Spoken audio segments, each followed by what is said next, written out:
ہمیں میسج کر سکتے ہیں، یا آپ ہمیں واٹس ایپ پر وائس نوٹ کی صورت میں سوالات اپنے بھیج سکتے ہیں، یا آپ ٹیکسٹ میسج بھی ہمیں ارسال کر سکتے ہیں، کہ جن کے جوابات دینے کے لیے ہمارے ساتھ علامہ شفا نجفی صاحب موجود ہیں، جو کہ یقیناً اپنے قیمتی وقت میں سے وقت ہمیں مہیا کرتے ہیں۔ ہم آپ کے تہ دل سے ممنون و متشکر ہیں کہ آپ ہمیں وقت مہیا کرتے ہیں اور یہاں مومنین کی خدمت کے لیے تشریف لاتے ہیں۔ پروردگار عالم آپ کی اس کوشش اور کاوش کو اپنی بارگاہ میں قبول فرمائے اور اس کا بہترین اجر آپ کو عنایت فرمائے۔ آئیے اذان گرامی اپنے پروگرام کے مہمان خصوصی کو اس پروگرام میں خوش آمدید کہتے ہیں۔ السلام علیکم ورحمۃ اللہ آغا صاحب۔ وعلیکم السلام جناب زید صاحب، کیسے مزاج ہیں آغا صاحب؟ خیریت سے ہیں؟ الحمدللہ۔ آپ خیریت سے ہیں آغا؟ آپ کی دعا جی، آپ الحمدللہ۔ پروردگار آپ کو سلامت رکھے۔ آغا صاحب میں چاہوں گا کہ آپ ابتدائی کلمات کے ذریعے سے ہمارے پروگرام کا آغاز فرمائیے۔ اعوذ باللہ من الشیطان الرجیم، بسم اللہ الرحمن الرحیم، الحمدللہ رب العالمین، والصلاة والسلام علی خیر خلقہ محمد وآلہ الطیبین الطاہرین، واللعن الابدی علی اعدائہم اجمعین۔ محترم سامعین و ناظرین، ہمارے ائمہ معصومین علیہ الصلاۃ والسلام نے ہمیں کچھ قواعد، اصول اور ضابطے بتائے ہیں احکام کے حوالے سے، اور وہی ضابطے جو ہیں وہ ہمارے مجتہدین اور مراجع کے استنباط اور تحقیق اور اجتہاد کی بنیاد بنتے ہیں۔ ایک ایک قاعدہ سے کئی جو ہے نا وہ احکام، حلال حرام، جائز ناجائز، یہ ان کو سمجھا جا سکتا ہے۔ انہی قوانین میں سے ایک قانون یا فارمولہ وہ قاعدہ طہارت کہلاتا ہے۔ قاعدہ طہارت کا مطلب یہ ہے کہ معصوم نے فرمایا ہے کل شیء طاہر حتی تعلم انہ نجس۔ یہ بہت بڑی سہولت ہے، اس سے جو ہے نا وہ بھرپور استفادہ کیا جا سکتا ہے، اور ظاہر ہے ہم کر رہے ہیں۔ کوئی بھی چیز، وہ چاہے برتن ہو، کپڑا ہو، یا کوئی ایسے کوئی مائع ہو، بہنے والی چیز ہو، جس چیز کے آپ کو نجس ہونے کا یقین نہیں ہے، اس کو آپ پاک سمجھیں، اس کو آپ پاک سمجھیں۔ یعنی اس کا مطلب یہ ہے کہ وہ کسی گھر میں بھی آپ جاتے ہیں اور وہ آپ کے کوئی عزیز ہیں، اور وہ آپ کے ان کے کپڑوں کو، برتنوں کو استعمال کرنے پہ وہ راضی ہوں گے۔ ایک کپڑوں کا جوڑا ہے، اس کے بارے میں آپ کو پتہ نہیں ہے کہ وہ انہیں ہینگر میں لٹکایا ہوا ہے، پتہ نہیں یا پاک ہے یا نجس ہے، اور وہ ان کی عدم موجودگی میں آپ وہاں جاتے ہیں، نماز پڑھنا چاہتے ہیں۔ سوال پیدا ہوتا ہے کہ یہ جو آویزان ہے ہینگر میں، یہ اس کو میں نجس سمجھوں یا پاک سمجھ کے نماز پڑھوں؟ یہ قاعدہ کہتا ہے کوئی بھی کپڑا، کوئی بھی پلیٹ، یا کوئی بھی مائع یعنی لیکوڈ چیز، جب تک آپ کو اس کے نجس ہونے کا یقین نہ ہو، آپ اس کو پاک سمجھیں۔ یعنی کسی چیز کو پاک ڈکلیئر کرنا چاہیں تو اس کا مشکوک ہونا کافی ہے، نجس ہونے کا یقین نہ ہو اور شک ہو کہ پتہ نہیں یہ پاک ہے یا ناپاک ہے۔ یعنی ایک صورت میں اس کو آپ نجس ڈکلیئر کر سکتے ہیں، اور یہ کہ 100% آپ کو یقین ہو کہ یہ ناپاک ہے، اور باقی اگر بالکل 50% ہے، 50% احتمال دیں کہ یہ ناپاک ہے، 50% احتمال دیں کہ یہ پاک ہو، جس کو شک کہا جاتا ہے، وہ پاک سمجھا جائے گا۔ اسی طرح اگر جو ہے نا وہ 51%، 52% یا 60-70% بھی اگر آپ کو جو ہے نا وہ ہو کہ یہ شاید نجس ہو، آپ اس کو نجس نہیں سمجھ سکتے۔ یا شک کی صورت میں بھی وہ پاک ہے، اور پاک ہونے کے جو ہے نا وہ چند فیصد بھی ہوں تو اس صورت میں بھی جو ہے پاک ہے۔ صرف ایک صورت میں آپ اس کو نجس کہہ سکتے ہیں کہ آپ کو اس کے نجس ہونے کا یقین ہو۔ اس فارمولے کو لے کے آپ چلیں تو وہ زندگی میں بہت ساری آپ کی مشکلات جو ہے نا وہ حل ہو جاتی ہیں۔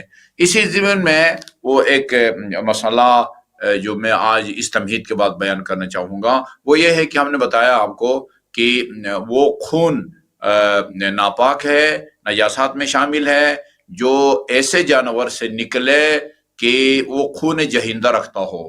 خون جہندہ کا مطلب یہ ہے کہ اس کو رگ کو کاٹیں تو دھار مال کے خون نکلتا ہے. چنانچہ یہ مرغی ہے، حتی چڑیا ہے، گائے، بھینس، بکری وغیرہ، ان کو جب ذبح کرتے ہیں تو خون دھار مار کے نکلتا ہے. باقی دور تک جو ہے نا وہ دھار مار کے جو ہے وہ خون جاتا ہے، تو وہ ناپاک ہے. اور اگر وہ جانور خون جہندہ نہیں رکھتا، بے شک حرام گوشت ہو، جیسے حرام گوشت مچھلی ہے جس کا چھلکا نہیں ہوتا، سانپ ہے، مینڈک ہے، یہ خون جہندہ نہیں رکھتے. اسی طرح یہ آپ کا فرض کیجئے پسو ہے، اس کا اگر کوئی خون ہوتا ہے، یا کھٹمل ہے، یا مچھر ہے. مچھر کا خون ہوتا ہے لیکن وہ خون جہندہ نہیں رکھتا. تو اگر آپ کے کپڑوں کو یا بدن کو کسی بھی جگہ خون لگا ہوا ہو اور آپ کو شک ہو کہ یہ پتہ نہیں وہ کسی خون جہندہ رکھنے والے کا ہے، آپ کے کپڑوں پر بالکل معمولی خون ہے اور آپ کو شک ہو کہ پتہ نہیں یہ میرے جسم سے نکلا ہوا خون ہے، یا کوئی مچھر فرض کریں وہ اس نے مجھے کاٹا ہے اور جس جگہ کو کاٹا تھا وہاں سے جدا ہونے کے بعد اسے یہ خون نکلا ہے. یہ بھی یاد رکھیں کہ اگر مچھر آپ کے بدن کے اوپر بیٹھے اور ظاہر ہے وہ پھر خون جو ہے نا وہ چوستا ہے اور بعض آدمی اس کو وہی مار دیتا ہے تو اور اچھا خاصا خون نکل آتا ہے. یہ خون پاک ہے یا ناپاک ہے اس کے بارے میں بتاتے ہیں کہ اگر وہ جس دوران وہ خون چوس رہا ہے، گویا اس کا جو ہے نا وہ ایک باریک جو ہے نا وہ پائپ ہے، اس کے ذریعے انسانی بدن سے خون جو ہے نا وہ مچھر کے پیٹ میں جاتا ہے. اگر وہ بالکل جس وقت وہ چوس رہا ہے اسی دوران اس کو اگر ماریں تو وہ خون ناپاک ہوگا. وہ کاٹ کے اور خون چوس کے اس جگہ سے اٹھ گیا ہے اور دوسری جگہ کپڑے کے اوپر یا ایسی جسم پر بیٹھا وہاں اس کو ماریں، تو اب چونکہ یہ خون اس کے جسم کا حصہ بن گیا ہے جو خون جہندہ نہیں رکھتا، لہذا وہ پاک سمجھا جائے گا. اگر ایک جگہ خون کا کوئی معمولی وہ ہے، داغ ہے، اور اس کے بندے کو شک ہو کہ یہ جو ہے نا وہ خون ہے جو کہ پاک ہے جانور کا، یا وہ خون جو ناپاک ہے، کہتے ہیں اس کو آپ پاک سمجھیں گے. یہ ایک بہت بڑی جو ہے نا وہ سہولت ہے. اگر لوگ اس سے استفادہ کریں، اور ظاہر ہے ہم اسی سے استفادہ کر کے یہ ہم زندگی گزار رہے ہیں، ورنہ کسی ہوٹل میں جائیں تو وہاں بھی یہ شک ہو سکتا ہے پتہ نہیں انہوں نے صحیح طریقے سے دھویا ہے نہیں دھویا، آٹا گوندنے والے نے صحیح طریقے سے وہ کیا ہے یا نہیں کیا ہے، وہ پانی پاک تھا نہیں پاک تھا. جب تک کسی چیز کے نجس ہونے کا آپ کو یقین نہ ہو اس وقت آپ اس کو جو ہے نا وہ پاک سمجھے. اور اس سے حکم کا جو یعنی سر چشمہ ہے یا مین دلیل وہ قاعدہ طہارت ہے. معصوم کا فرمان ہے ہر وہ چیز کہ جس کے نجس ہونے کا آپ کو یقین نہ ہو آپ اس کو پاک سمجھیں. جی آغا صاحب بہت بہت شکریہ، اپنے بہترین نقطے کی جانب متوجہ کیا. آغا صاحب چلتے ہیں اپنے سوالات کی جانب، اور آج ہمارے پاس اول سوال یہ ہے کہ آغا بعد السلام پوچھنے والے نے یہ پوچھا ہے کہ جو شادی میں کپڑے پہنائے جاتے ہیں ایک دفعہ انہیں پہنا جاتا ہے اور اس کے بعد اب وہ آیا دولہا دلہن کے کپڑے ہوں یا پھر کسی کے بھی کپڑے ہوں، وہ ایسے کپڑے ہوتے ہیں جو وزنی بھاری کپڑے ہوتے ہیں، کام والے کپڑے ہوتے ہیں، ایک ہی دفعہ پہننے میں آتے ہیں، اس کے بعد وہ سالوں رکھے رہتے ہیں. تو کیا آغا صاحب ان کپڑوں پر خمس دینا واجب ہوتا ہے یا نہیں؟ اس کے بارے میں وضاحت فرمائیے گا. جی زیدی صاحب، یہ اکثر ایسا ہوتا ہے، خصوصاً وہ کپڑے جو ہے وہ دلہن کو پہلی رات جو ہے نا وہ شادی کے دن یا رخصتی کے وقت پہناتے ہیں، اور بڑے لاکھوں میں ہوتا ہے وہ جوڑا، وہ ایک ہی رات جو ہے نا وہ پہنتی ہے خاتون اور دوسرے دن اس کو اتار کے رکھ دیتی ہے. تو ظاہر ہے یہ جو ہے نا یہ استعمال نہیں کہلاتا. اس طرح ایک ہی دفعہ استعمال ہو اور سال بھر پڑا رہے تو ظاہر ہے اس میں خمس دینا ہوگا. اگلے سوال کی جانب چلتے ہیں، اور سوال پوچھنے والے نے بعد السلام یہ پوچھا ہے کہ اگر کوئی روزہ رمضان المبارک کا کوئی روزہ سفر کی وجہ سے قضا ہوا ہو تو کیا اس روزے کو اگلے ماہ رمضان سے پہلے اس کی قضا مکمل کرنا ضروری ہے، یا جب توفیق ملے تب اس روزے کی قضا بجا لا سکتے ہیں؟ وضاحت فرمائیے گا. دیکھیں جی، یہ مسئلہ میں پہلے بھی بیان کر چکا ہوں کہ آدمی ظاہر ہے یہ سفر کا جو جواز ہے وہ سفر ہے. سفر کی وجہ سے جو روزہ رہ گیا ہے اس کو اگلے رمضان تک رکھنا جو ہے وہ ضروری ہے. آدمی وہ رکھ سکے اور اگلے رمضان تک اس کو نہ رکھے تو ایک تو اس کو قضا بھی رکھنا ہوگا اور مد بھی دینا ہوگا اس کو. یعنی ایک روزہ ہے، 2 روز ہے، ایک روزے کا جو مد ہے وہ 750 گرام ہے، اور یہ قضا رکھ سکتے تھے اگلے رمضان تک، لیکن اگلے رمضان آنے تک اس نے قضا نہیں رکھا تو جتنے روزے نہیں رکھے وہ روزہ بھی رکھے گا اور پھر روزہ مد بھی دے گا، جو کہ 750 گرام آٹا یا گندم یا فقیر کو دینا ہے. جی آغا، اس کے بعد اگلا سوال پوچھنے والے نے بعد السلام یہ سوال کیا ہے کہ آغا میں فجر کی نماز ادا کر رہا تھا، لیکن نماز مکمل کرنے کے بعد مجھے یہ علم ہوا کہ نماز کا وقت مکمل ہو چکا تھا اور فجر کی نماز میری قضا ہو چکی تھی، لیکن میں نے ادا کی نیت سے، واجب کی نیت سے اس کو ادا کیا، تو کیا میری نماز کے بارے میں کیا حکم ہے؟ وہ قضا شمار ہو جائے گی یا نماز دوبارہ ادا کرنی ہوگی؟ نہیں، آپ کی نماز ٹھیک ہے، آپ نے قربتاً اللہ نماز پڑھی ہے اس خیال سے کہ یعنی ابھی وقت ہوگا اور جب کہ وہ نکل چکا ہو تو ٹھیک ہے، نماز ٹھیک ہے آپ کی.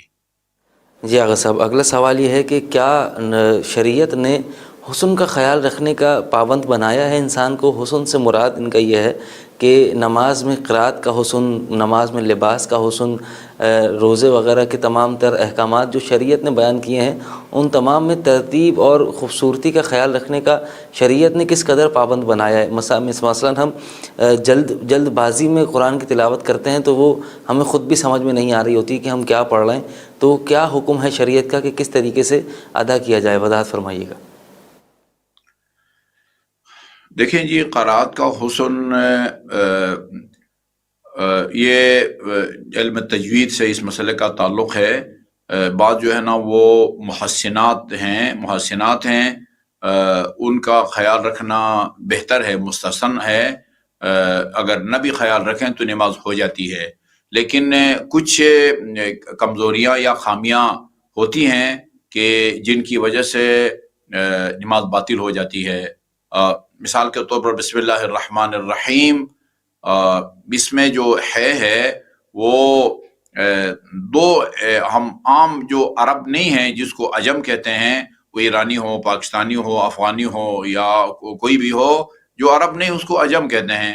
جو عجم ہے وہ عام طور پر جب وہ بولتا ہے تو وہ جو ہے جس سے حلوہ لکھتے ہیں اس کو بھی ایک جگہ سے نکالتا ہے اس کی آواز، اور وہ ہے جو جس سے لاہور لکھتے ہیں یا ہارون لکھتے ہیں، دونوں کی ہم ایک طرح کی آواز نکالتے ہیں. جبکہ ہے جو یعنی جسے حلوہ لکھتے ہیں اور اسی سے بسم اللہ الرحمن الرحیم کہے ہے، اس کے یعنی حلق سے نکالنے کی جگہ الگ ہے، اور جو ہے ہم ہارون کے لیے یا ہاشم کے لیے لکھتے ہیں اس کے نکلنے کی آواز جو ہے نا وہ یا جگہ الگ ہے.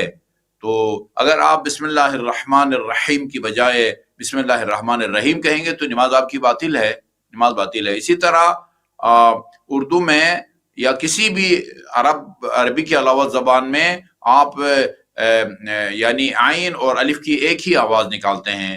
عام ہے یا عام ہے، ایک عام ہے جو ہم کھاتے ہیں پھل ہے، ایک عام ہے خاص کے مقابلے میں، عام خاص وہ عین سے ہے. لیکن ہمار جو غیر عرب ہیں وہ الف مد آ کی آواز اور عین الف آ کی ایک طرح کی آواز نکالتے ہیں، جبکہ عین کی آواز اس کے نکلنے کی جگہ اور ہے اور الف کے نکلنے کی جگہ، حمزے کے نکلنے کی جگہ اور ہے. تو جیسے الحمدللہ رب العالمین میں عین ہے، اس کی جگہ اگر آپ الحمدللہ رب العالمین کہیں گے تو آپ کی نماز باطل ہو جاتی ہے. اسی طرح یہ سین اور سے کی ہم ایک طرح کی آواز نکالتے ہیں، جبکہ سین کو نکالنے کی جو جگہ ہے منہ میں وہ اور ہے، اور جو ہے نا وہ آپ کے سے کی جو ہے نا وہ آواز اور ہے.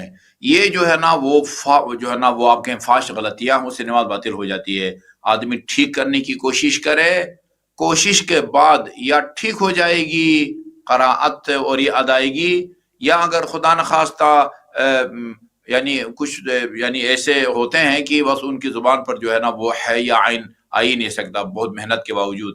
محنت کریں، کوشش کریں اور ٹھیک نہ ہو سکے تو آپ کی نماز ٹھیک ہے، لیکن اگر محنت ہی نہ کریں، کوشش ہی نہ کریں تو نماز باطل ہو جاتی ہے، ان کی جو ہے نا صحیح ادائیگی اگر نہ ہو۔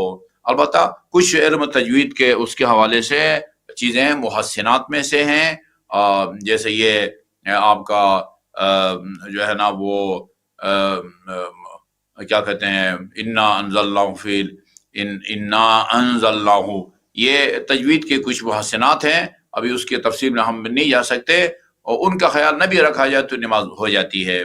ایک اور چیز کی جس میں کا خیال رکھا جانا چاہیے نماز میں، بعض اوقات آدمی نماز پڑھتا ہے اور ایک آیت کو پڑھ کے وہاں رکتا ہے، لیکن جو آخری حرف ہے اس کو زیر زبر یا جو بھی ہے وہ دے دیتا ہے، یہ بھی غلط ہے۔ احتیاط واجب کے طور پر اگر آپ نے رکنا ہے تو پھر آخری جو حرف ہے اس کو جزم دیں، نہیں رکنا تو پھر اس کو زیر زبر پیش جو بھی ہے اس کو آگے دے کے آگے نے پڑھنا ہے۔ تو بعض حضرات جو ہے نا وہ رکتے ہیں لیکن وہ زیر زبر وغیرہ دیتے ہیں، جیسے زیارت پڑھتے وقت السلام علیکم یا ابا عبداللہ ہے، یا مثلا فدخل معہما تحت الکساء، یہ آخری حمزے کو زیر دے کے رک جاتے ہیں، یہ غلط ہے۔ تحت الکساء پڑھیں، یعنی ان چیزوں کا بھی جو خیال رکھا جانا چاہیے۔ باقی کپڑے جو ہیں وہ ظاہر ہے النظافۃ من الایمان ہے، بہت حتیٰ کہ روایات میں بھی ائمہ معصومی یہ کام کرتے تھے، کپڑے بھی صاف ستھرا ہونے چاہیے، اور نماز میں جو ہے نا وہ خوشبو لگا کے نماز پڑھیں تو اس کا اجر جو ہے نا اس کی ارزش سے وہ بڑھ جاتی ہے۔ جی جی آغا صاحب بہت بہت شکریہ۔ اس کے بعد ہمارے پاس سوال موجود ہے، پوچھنے والے نے بعد السلام ایک خاتون نے یہ پوچھا ہے کہ آغا صاحب یہ بتائیے کہ میں انگلش کلاسز میں جاتی ہوں، انگلش لرننگ کی کلاسز میں لے رہی ہوں، وہاں انگریزی زبان میں سیکھنے جاتی ہوں، تو وہاں پر مخلوط مجمع ہوتا ہے، مثلا لڑکے اور لڑکیاں جو ہیں وہ ساتھ بیٹھتے ہیں، اور وہاں کے ٹیچر جو ہیں وہ جب ہمیں بولنا سکھاتے ہیں انگریزی زبان تو وہ یہ کہتے ہیں کہ آپ جس سے گھبرا رہے ہیں زیادہ، مثال کے طور پر لڑکیاں لڑکوں سے بات کرنے میں گھبراتی ہیں، تو ٹیچر یہ کہتی ہیں، وہاں کا مطالبہ یہ ہے انسٹیٹیوٹ کا کہ آپ لڑکوں سے بات کریں اور آئی کانٹیکٹ بنا کے ان سے انگریزی زبان میں گفتگو کریں۔ تو آغا صاحب شریعت کیا ہمیں اس چیز کی اجازت دیتی ہے کہ ہم ایک زبان سیکھنے کے لیے ایک نامحرم سے اپنی آنکھوں کا ایک رابطہ بنائیں اور پھر اس سے گفتگو کریں انگریزی زبان میں؟ اجازت دیتی ہے شریعت یا نہیں دیتی؟ اس کے حوالے سے وضاحت فرمائیے گا۔ دیکھیے جی، یہ عمل بذات خود صرف خاتون کا چہرہ چھپانا واجب نہیں ہے، خاتون کا چہرہ چھپانا واجب نہیں ہے، چہرہ ظاہر کر سکتی ہے۔ آدمی جو ہے وہ اگر جو نگاہ ہے وہ مشکوک نہ ہو، نگاہ آلودہ نہ ہو، تو یہ خاتون کے چہرے کی طرف بھی جو ہے وہ دیکھ سکتا ہے، بذات خود کوئی حرج نہیں ہے۔ لیکن عام طور پر غالب یہ ہوتا ہے کہ مثلا یہ جوان سال لڑکے یا لڑکیاں، وہ اللہ تعالیٰ نے ان دونوں میں جو ہے نا وہ قدرتی طور پر ایک کشش پائی جاتی ہے، جو جنسی کشش ہے وہ جو ہے لڑکا لڑکی دونوں میں موجود ہے، اور کلاس کی وجہ سے یا زبان سیکھنے کی وجہ سے یہ خواہش یا کشش انسان میں ختم نہیں ہو جاتی۔ تو اس بات کا امکان ہوتا ہے کہ اگر اس طرح کیا جائے تو وہ یعنی شکل و صورت کو دیکھ کے، ادائیگی کو دیکھ کے جو ہے نا وہ انسان کے خیالات جو ہے نا بدل جائیں، بگڑ جائیں اور نگاہ آلودہ ہو جائے، لہذا اس طرح کی جو ہے نا وہ چیزوں سے گریز کرنا جو ہے نا وہ بہتر ہے۔ آغا صاحب اس کے بعد ہمارے پاس سوال ہے، اور سوال گزشتہ سوال سے ملتا جلتا ہے کہ آغا صاحب آپ نے مخارج کے حوالے سے ایک اچھی جانب متوجہ کیا۔ آغا صاحب یہ بھی بیان فرما دیجئے کہ ولا الضالین کا جو صحیح مخرج ہے ضاد کا، وہ کس طریقے سے ادا کرنا چاہیے؟ اس میں اکثر مسجدوں میں بھی امام جماعت کی بھی مختلف انداز میں اس کی ادائیگی ہوتی ہے، اور